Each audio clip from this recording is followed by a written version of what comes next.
lovers, settle in because we've got a story. I'm Nell. And I'm Rose, and today we're bringing you the tea. Across it.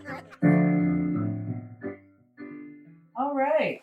So the topic of my story this week is kind of two topics because you can't discuss one without the other. So it's why the classics, and by classics I mean books, why classics survive and why they are classic. Oh. Which also involves a history of the book, because you can't talk about the preservation of knowledge without talking about the actual physical preservation of knowledge, because it affects what we have so very much. This is going to be good. I get a little bit salty about some of the classics I've had to read. I'm an English major. Well, that's what my degree's in. And I still was very annoyed when I had to read Frankenstein or The Scarlet Letter. Yeah, it never translated wholly for me either. I remember this is a little bit blue, but Thomas Hardy, when we were reading Tess of the Dubervilles, I remember thinking I had to have it explained to me that the main character was sexually assaulted and that was the impetus of the story. Thomas Hardy was so uncomfortable with the wording involved in accurately describing an event that it was so metaphorical that I clean missed it. I absolutely can see how that would happen. Yeah. It's kind of like back to the Beatles from our Clara Bow episode. I can appreciate what they did for the genre, but that doesn't mean I have to like it. So I actually wanted to start with a question. If I asked you what the history of the book is, what would be your immediate answer? Like, how did we get to books?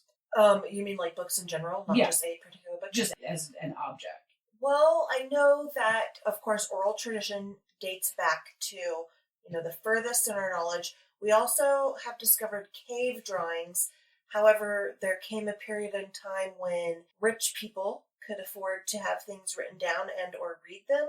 And then printing presses made things more accessible and books stored that knowledge more. Here we are. And Barnes and Noble. Very reasonable answer. That's because, the printing press, that's kind of where books as we imagine them start. Okay. It's the magic of movable type. And that is magic. It changes the game, but not in the same ways that I always assumed. And so a lot of the inspiration for this week's story came from this book called The Bookseller of Florence by Ross King. Okay. We'll put that in our library. It's about this bookseller called Vespasiano in the 15th century in Florence. And this is the run-up to the Grand Renaissance. When we think of Florence and art and history, these are the times that you think about. And so he owned a bookshop in Florence that was this gathering point of intellectuals that are so much of the reason that we have classic literature, things like Cicero and Quintilian, which was not a name I was familiar with until I had read this book. Quintilian was a Roman orator that when they rediscovered his works, it was really the basis for the Florentine Republic, which in turn was the basis for most Republican ideals in Europe during the age of intellectual revolution, leading up to America's revolution. We used so many of those ideas to set up our democracy as we live it today. Okay. And we almost didn't have that information. This was a lost book that Vespasiano and his compatriots were absolutely essential in rediscovering. Huh. So we're going to back way up because there was a reason it needed to be discovered. Okay. So I want to define a word. Substrate is just the basis on which you're creating a thing. So like a canvas, a piece of paper, a rock that you were scratching stuff into, all of that is considered a substrate. Okay. And that's the basis of preserving information. You have to have a substrate that is useful for your needs and can survive for a reasonable amount of time. And for absolute ages, papyrus was the go-to. So papyrus, Egyptian paper, kind of. It's actually more like cloth when you get down into the construction of it. It is a very specific reed that has, the right fiber content, the right acidity to maintain flexibility. But what you do is you slice it into very thin strips and you weave it like a cloth. Oh, okay.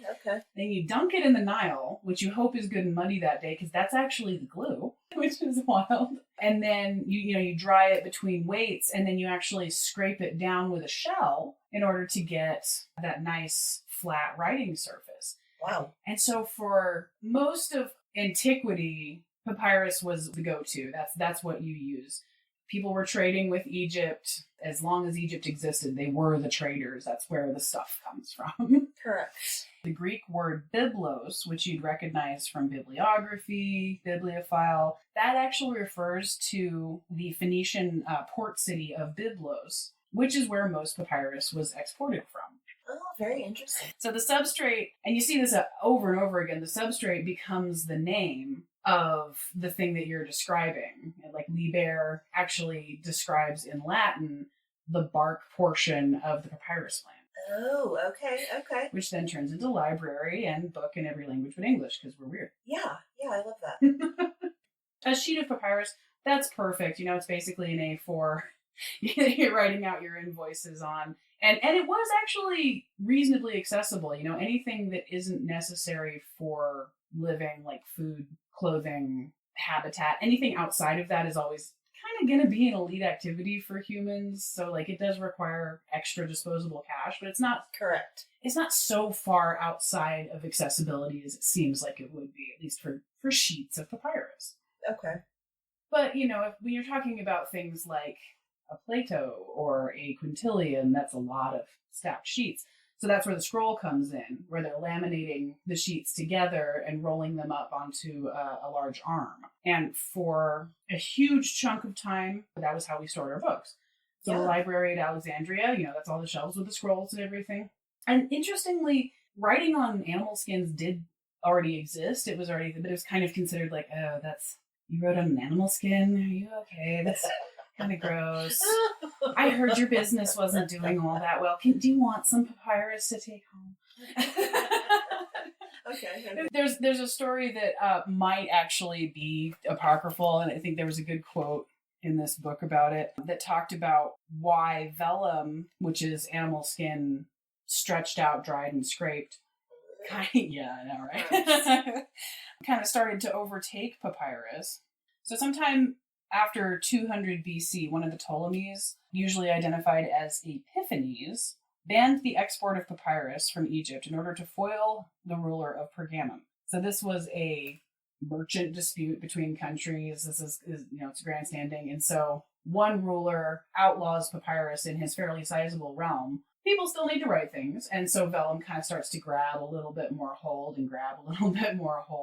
And that's why you have the proto manuscripts kind of starting to get played with a little bit more, because it's considered a little bit less gross. Yeah. There's a lot of factors, but that one just got me. As not the paper you can buy from a craft store these days. No. That sounds gross. What is craft store vellum? I have always wondered that, because it's not that. It's not vellum. And thinking back to my scrapbooking years, it was like the shinier paper that had more of like a plastic almost. A very stiff structure. But great for scrapbooking. You could, make things with it. Frames. I don't know. Actual codicology is one of my favorite words. I didn't know that it existed until I started my medieval program. And I got to...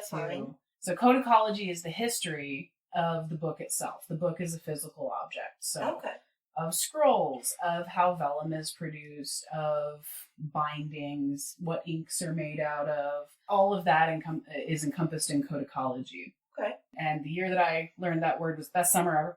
Because I got to...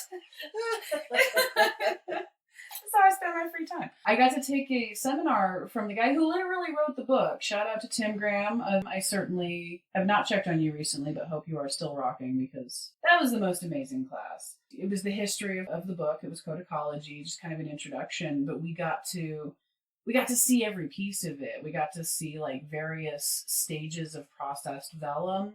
We got to see, even in finished product vellum, you can see bug bites. Oh, weird. From the cow's skin. Goat skin is actually a little more common. It has kind of a gray cast, and that's just as gross to people who were making it than it is to us. That gray cast was kind of, we really prefer to have that nice bright white. Absolutely.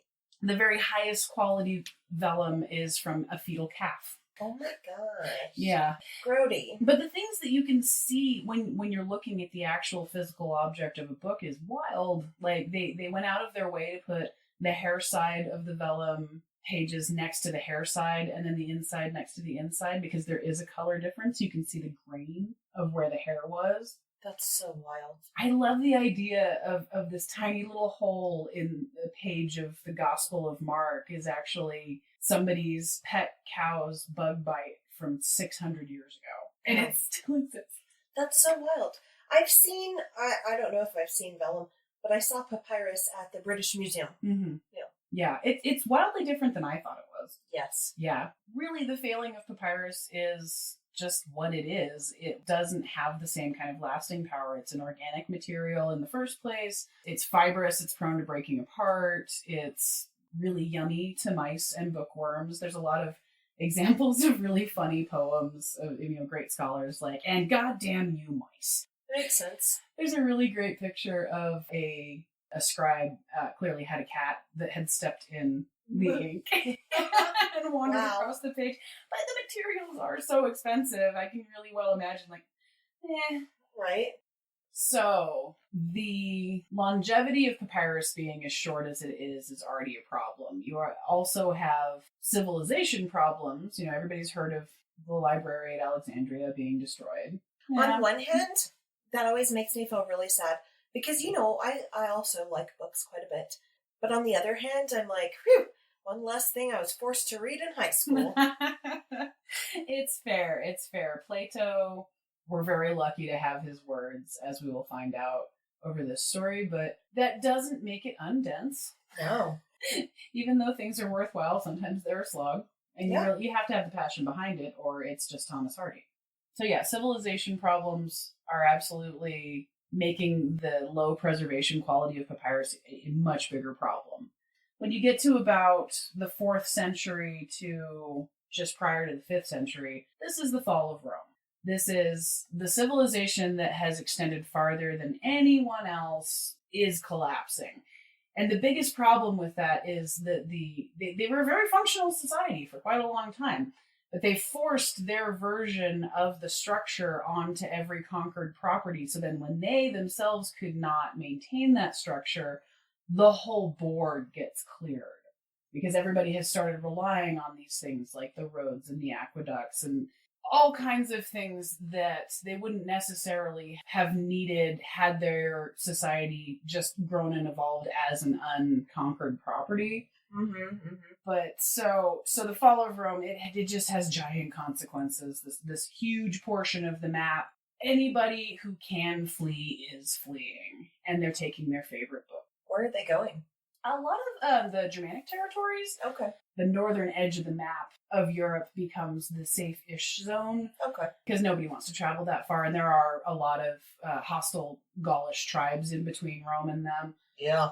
Which is really a lot of Rome's problem. They're taking the Roman side back. Do you ever think that maybe these empires and countries would have lasted longer if they would have just chilled out with the amount of space they currently had? Yeah, no, the land expansion is always the problem because then you're stretching your resources and your protection elements, and then you're completely vulnerable. Yeah. Yeah, absolutely. Okay. Okay. Yeah, so they're taking their favorite books with them. So, I mean, books are one of the first casualties of war a lot of times, destroying knowledge centers. That's an immediate invasion move. Alexandria was not the only library lost. No, I'm sure. Books are being destroyed all over the empire, and anybody who is a curator of ideas is grabbing every idea that they hold dearest to them and going to these further reaches of the map.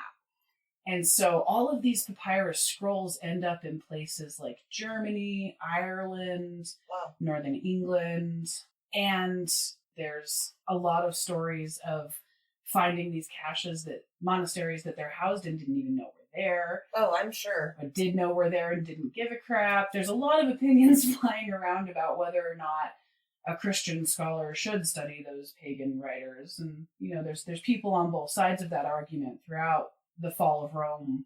And so the amount of attention that these scrolls are getting is not standard and usually not. Yeah, I, as a American, I tend to forget that religion played such a big role in so many things. Mhm.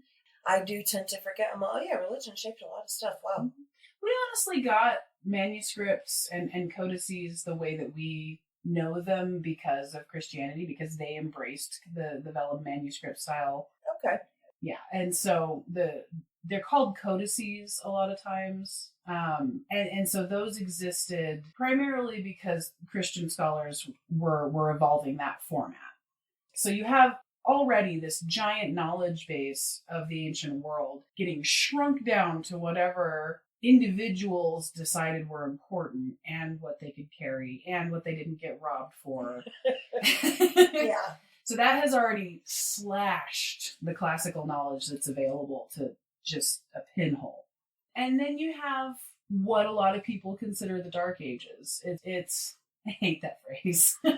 Yeah. People use it to cover basically from the fall of Rome to the Renaissance. And that is such a wide range of things that happened in those 400 years.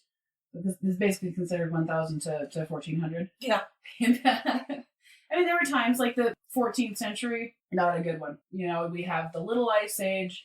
So all of this prosperity in terms of agriculture that people have been enjoying for quite long enough to get used to it is gone. A weakened population is why the Black Death was as bad as it was. Yeah. Because there were already famines that predated it, and then this hideous disease comes through and nobody has any wherewithal to combat it. So yeah, 14th century, Dark Ages, there's a lot of room for comparison there. Right. But then in the 9th century, you have one of the biggest catalysts of book knowledge in history, Charlemagne, which is ironic because he was illiterate. He never learned. What a bummer. I know. Did he have someone who read to him?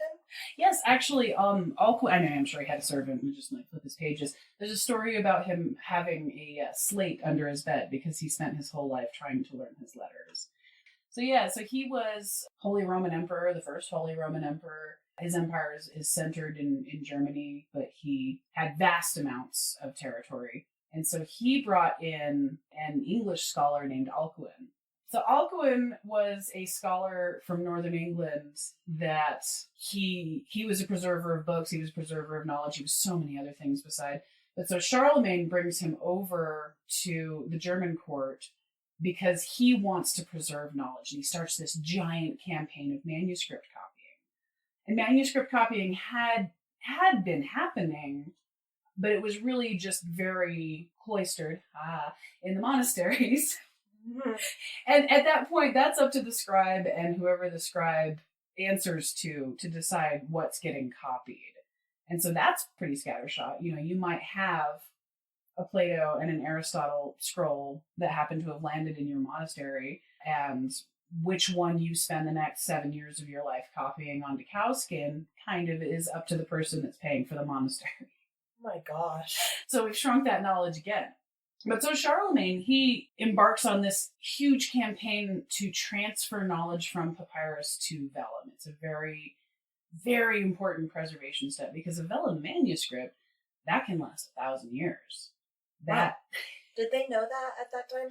They knew that they were very sturdy and could be kind of bumped around a lot and still survive, and that they were much sturdier than the papyrus scroll. You also don't have to have a big long room to read it. True. Huge difference.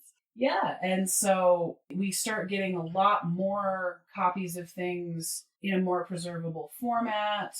But unfortunately, Charlemagne's son's not at all as into the campaign of creating the new classical world. He was actually trying to start the Renaissance many centuries before we actually got it. Wow. It's a really admirable goal. I guess the moral is make sure your kids are on the same boat. They never are. Yeah, and so this campaign produced a lot of manuscripts and a lot of copied knowledge, but those manuscripts start getting ignored. It's the same cycle. They're being copied in these German scriptoriums, and then they're staying there. And the same thing is happening. They're getting cut up into little amulets, the illuminations being cut out in strips and sold to ladies for like health purposes was absolutely a thing. I can't remember the name of the device, but there was a belt that you could have made for you that was made out of illuminated manuscript scraps that you could wear during birth that was meant to be good luck. It's like an amulet or a charm. What? Yes. So we lost a lot of manuscripts to that. Wow. And that could have ended there were it not for people like Poggio Braccolini, who we're going to talk about here in a second, Vespasiano, who we were just talking about, the bookseller from Florence. We end up with these, I feel like they're kind of like Indiana Jones characters. They're these book hunters that start realizing that all of these pieces of knowledge are kind of just scattered around the edges of the world. And if they can find them, they can bring the knowledge of the ancients, who they already revere, into their modern Florentine Republic, because they already called themselves Athens of Italy. And you had these tantalizing portraits of, like, like we were saying, when you're running away from a disaster and you grab your favorite book, a couple of people grabbed their intro to lit books.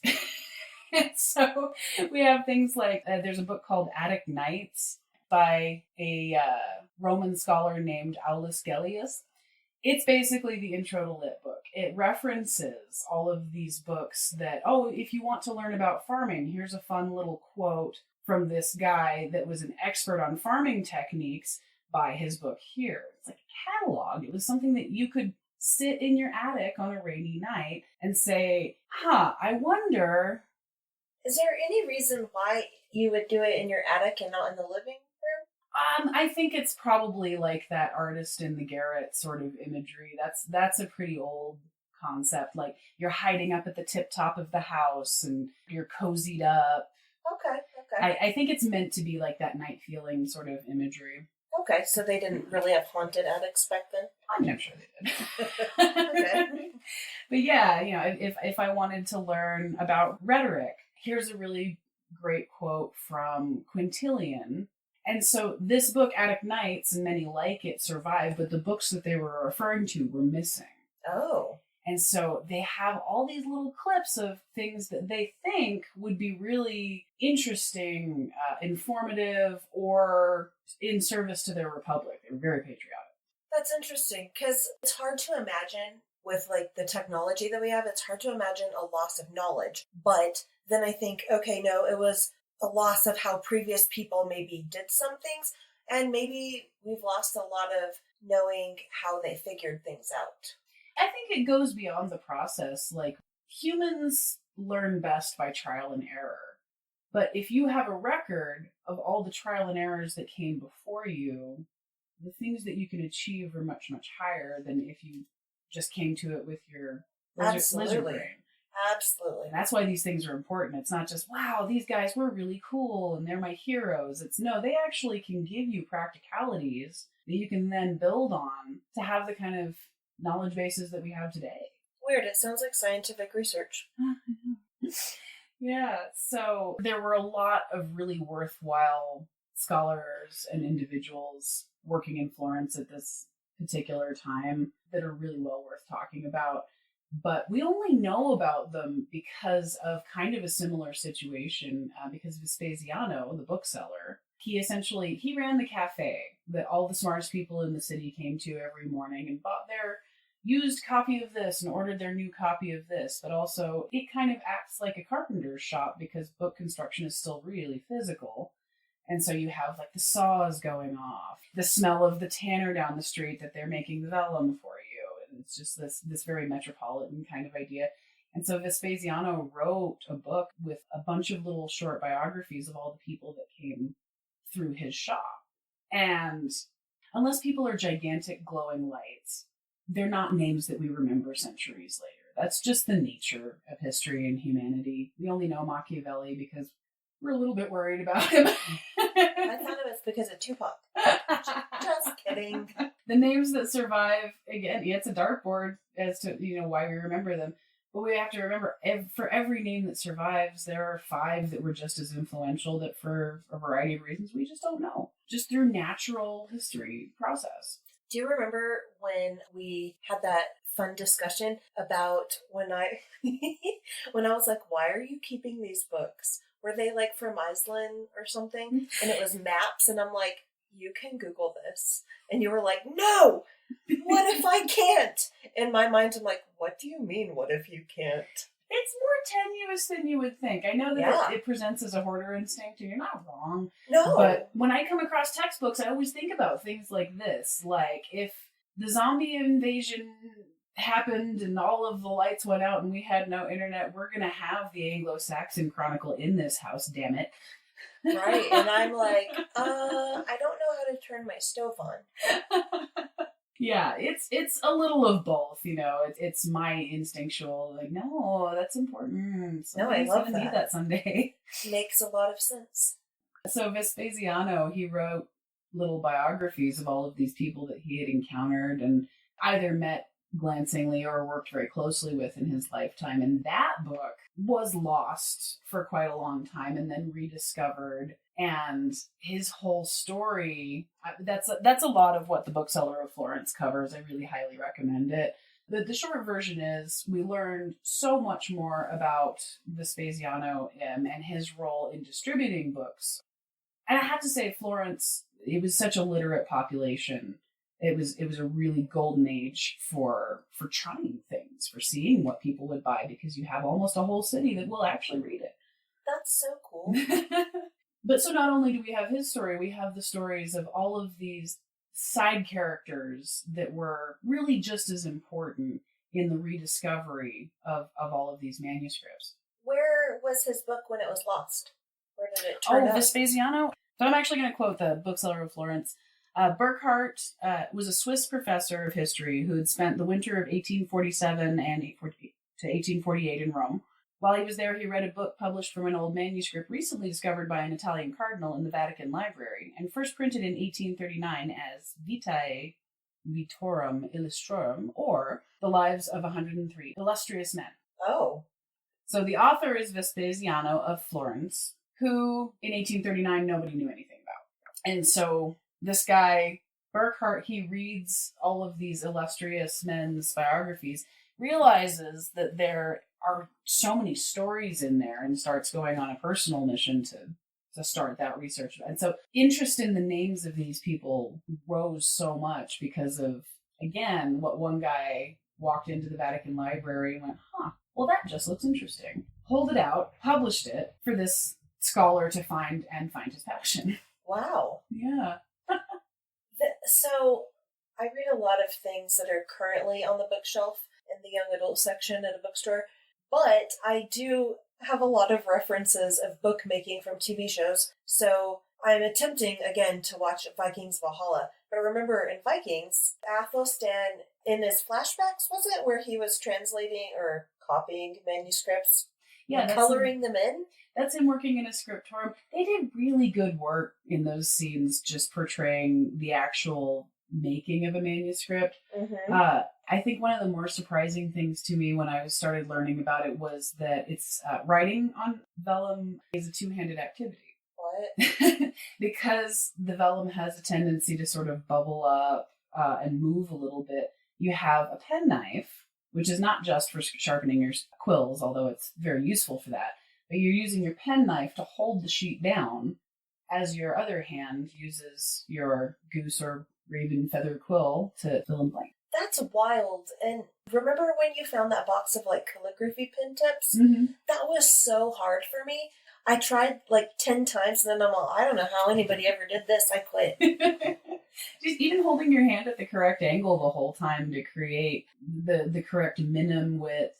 A minim is what you call the line segments that make up a letter. Oh. So like an M has 3 vertical minims. Oh, okay. Learned something new. Yeah, I think about that scene a lot, and then I'm sure other things I've seen recently. Yeah, a lot of my knowledge of book histories come from TV shows. I have a theory that is actually kind of more on the conspiracy theory side, that they use hand doubles for quill writing scenes. Oh, I'm sure. You never see the actor's face and their hand at the same time. And I'm sorry, I thought I like calligraphy and I'm decent with a calligraphy pen. So I thought a quill would be a natural transition.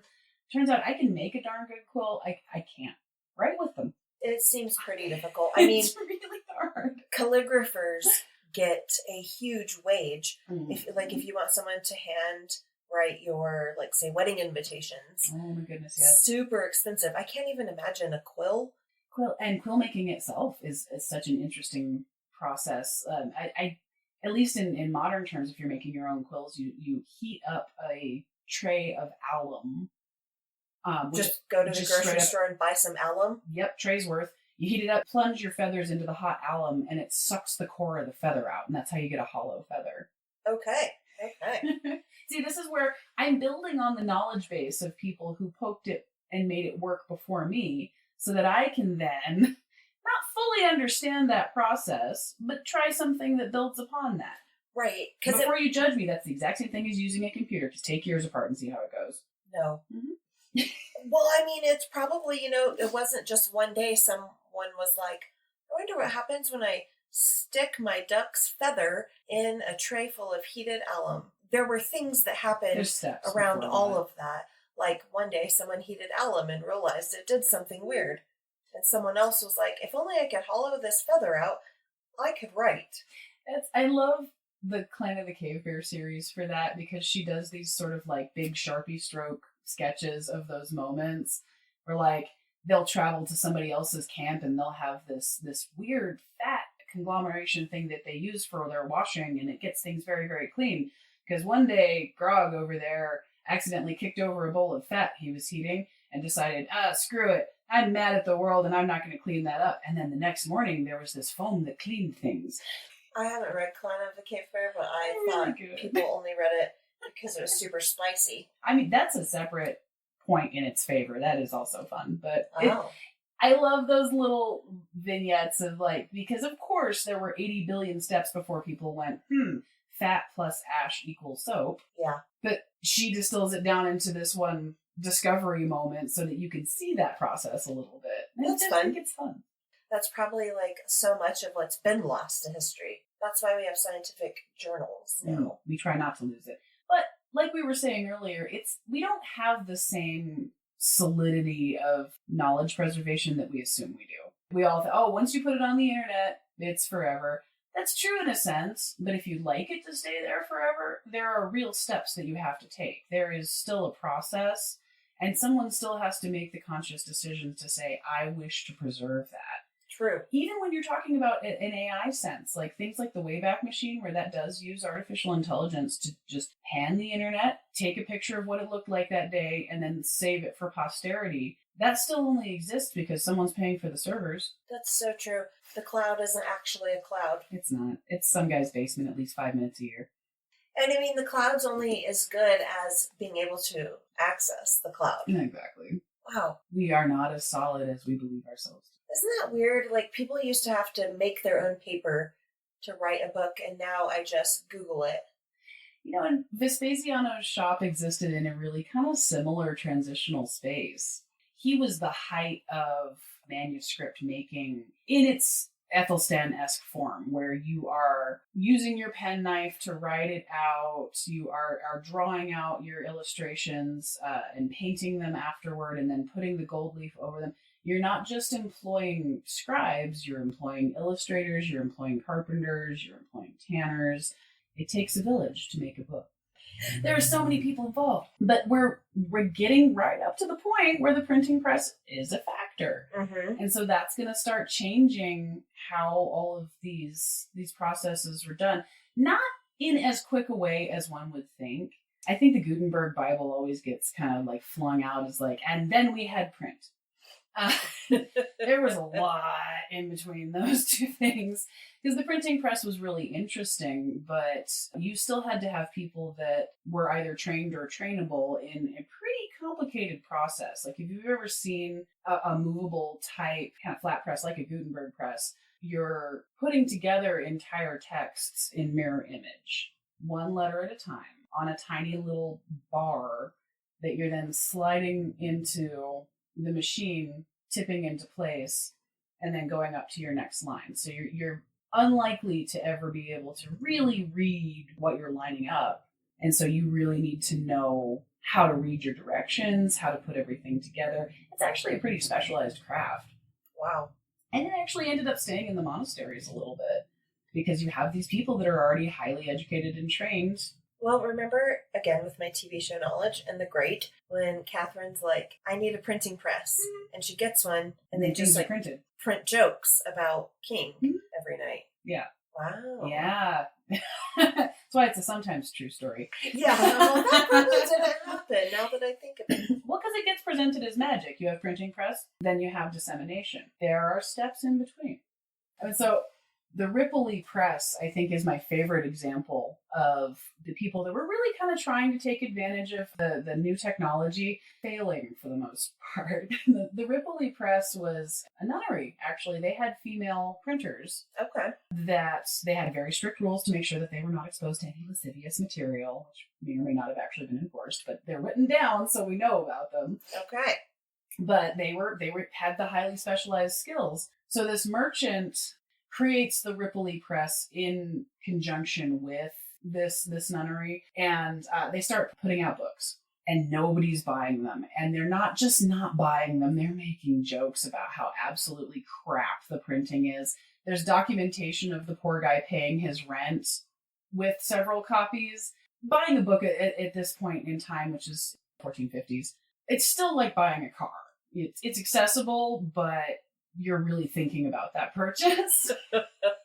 So when you buy this thing and you go, oh, the words are out of order sometimes. This isn't the translation I thought that it was.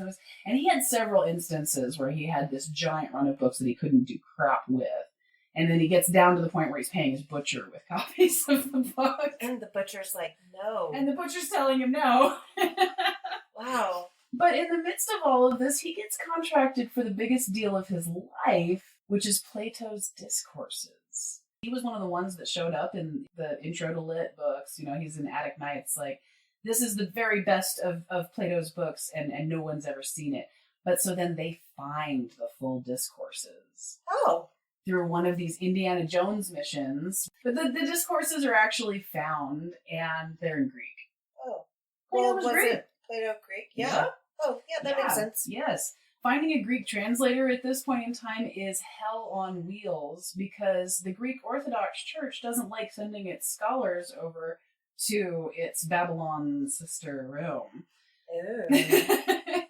And so Greek translation is not easy. And so they finally get, through a series of really crazy back and forths, there's a Medici involved, but they finally get a translation that's worthwhile. And then for some reason they hire the riprats. Was that all they could afford? I don't know why that was the choice, but they did it justice. They printed it to look like a Bible. It's considered the first manuscript edition of Plato, even though it is printed.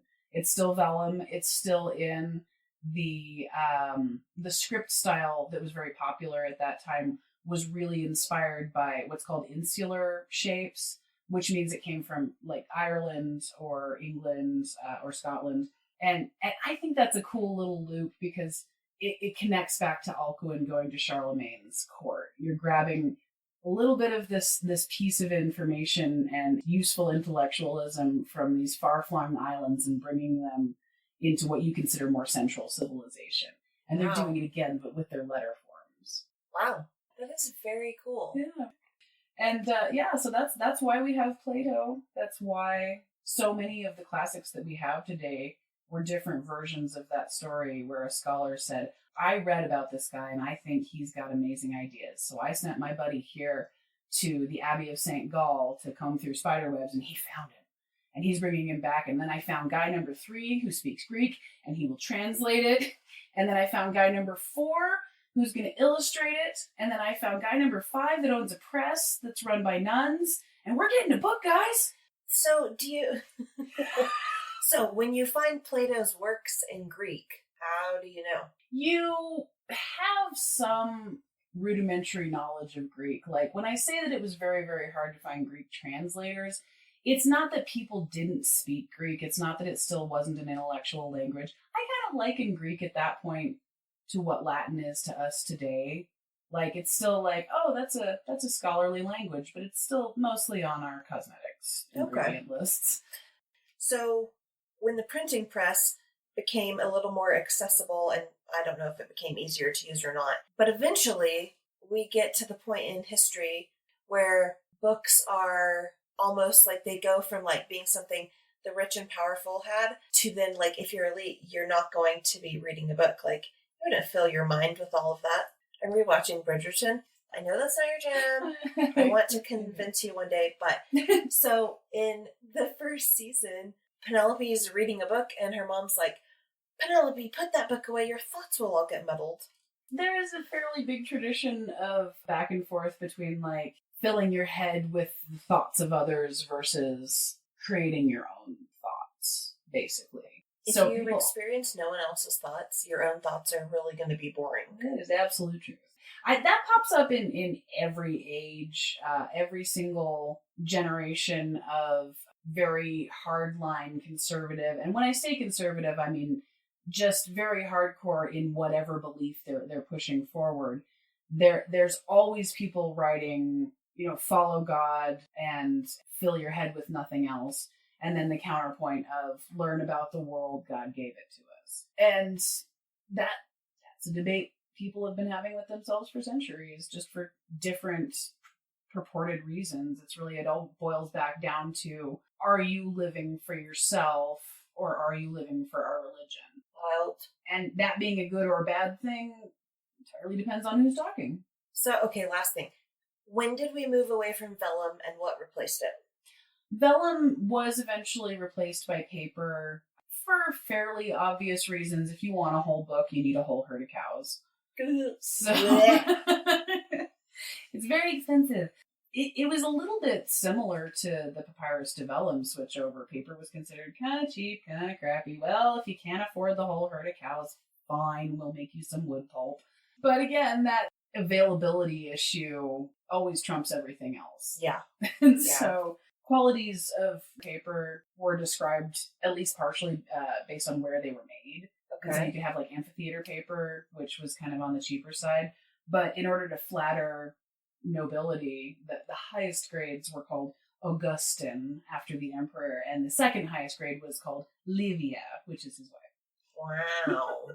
So paper is becoming a lot more popular, kind of a little bit with the press. The press is actually a lot more suited to paper, partially because anytime you can make an indention into your substrate, it's going to preserve the lettering for longer. Mm-hmm. So in a manuscript, you're using a very sharp quill, partially because you're actually cutting into the vellum a little bit, and that little well that you're making is going to help the ink to adhere. Okay. When you're printing, you're pressing down on it, you're creating a well around the shape of that letter, and the paper accepts that a lot more readily. Okay. And so it's a little bit more suited there.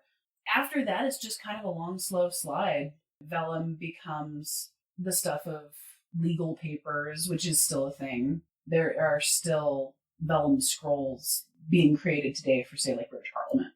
They still keep some of their records on traditional scrolls. Wow. Yeah. I did not know that. Yes, ma'am. For things like scrapbooking and wedding invitations. Okay. It doesn't exist in the same form, like we were saying at the beginning. I don't have any idea what modern quote-unquote vellum is made out of, but it is not a cow.